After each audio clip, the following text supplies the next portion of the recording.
So today we're going to be taking a look at exponential growth and decay, which is another use of our exponential functions. And if you remember, our regular functions take on the form y equals ab to the x power. And a was always our initial, our starting amount, and b was always our the ratio. And we had talked about before that you knew it was increasing if b was greater than 1 and it was decreasing if it was less than 1, a decimal. Well, now we're going to actually kind of apply that to different situations. Notice these formulas are not given on the final, which means you need to memorize them. And it's just another form of this equation because now we're going to pretty much use t for time instead of x, right? That's kind of taking the place of your x. And what we're doing is now we're saying if it's a growth and I know by how much or what percent it's growing, I can then add 1, or if it's decreasing or decaying, I can subtract it from 1. But the rest is still the same. A is still your initial amount, but the rate has to be done as a decimal, not as a percent. All right, so let's see if we can do this here. A college tuition has risen 5% each year since 2000. If the tuition in 2000 was $10,850, write an equation for the amount of tuition after t years, and then predict what it'll be in 15. So I'm going to identify my parts here. So A, my initial amount, is the $10,850. My R, my rate, and I'm going to write it as a decimal, is 0.05. It's risen, it's increasing. And then t is going to be the number of years, which for right now is going to stay as part of the formula. So when I fill this in, y equals, here's your initial amount, 10,850, times 1 plus 0.05, because it's increasing, to the t power. Yes, you could write this as just 1.05. You can do that adding in your head, hopefully. So now I'm going to go through and solve it. If I want the college tuition in 2015, that means my years are going to be 15 because it's years since or after 2000. All right, so now let's substitute what I know. So 10,850, I'm going to write it as the blue one, 0.05 to the 15th power. So basically what we were doing earlier, now it just has an application to it. When I do that, and this is implied rounding, so I'm going to round right away, $22,556.37. All right, so, and I have to tell you that that's pretty accurate as my daughter is looking to go to college in 2017. But anyway, okay, the number of people who own computers has increased, right? That means it's going to be a 1 plus, 23.2% annually since 1990. 500,000 people, that's 500,000.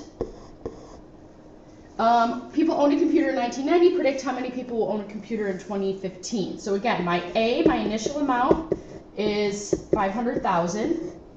My R is 0.232, because I'm going to automatically write that. And my time, so from 1990 to 2015, is 25 years. Now I can fill in my formula. Y equals 500,000. I'm going to do the 1.232 because it's 1 plus, and then t is 25. And wait until you see this number. So you should be able to put it in your calculators, but we end up with 92,095,349 people. And again, implied rounding, there was a decimal there, but you can't have part of a person owning a computer. All right, next page. So example 3, 64 teams participate in a softball tournament in which half the teams, that's 50%, are eliminated, which means it's going to be 1 minus after each round of play. Write a formula to model the number of teams remaining after any given round of play. So the rounds this time is going to be your t. All right, so let's take a look here. I know my A is 64 teams. My R is 0.5, 50%, and T is standing for the number of rounds. So my equation, Y equals 64 for A, 1 minus 0.5 to the T. All right, this also happens for my basketball fans out there. This is obviously how they do March Madness. How many teams remain after 3 rounds? So T is 3. So we're going to have Y equals 64. I'm going to do the subtraction. 1 minus 0.5 is 0.5 to the 3rd power. And we're going to put that in our calculators, and you will get 8 teams. Okay, next. Now we want to know how many rounds of play will it take to determine which team wins the tournament, which means we want Y to be 1. We're looking for, we don't know what T is. Well, we can't solve that yet. That's something that you're going to learn how to do in Algebra 2, but I can use the technology that I have.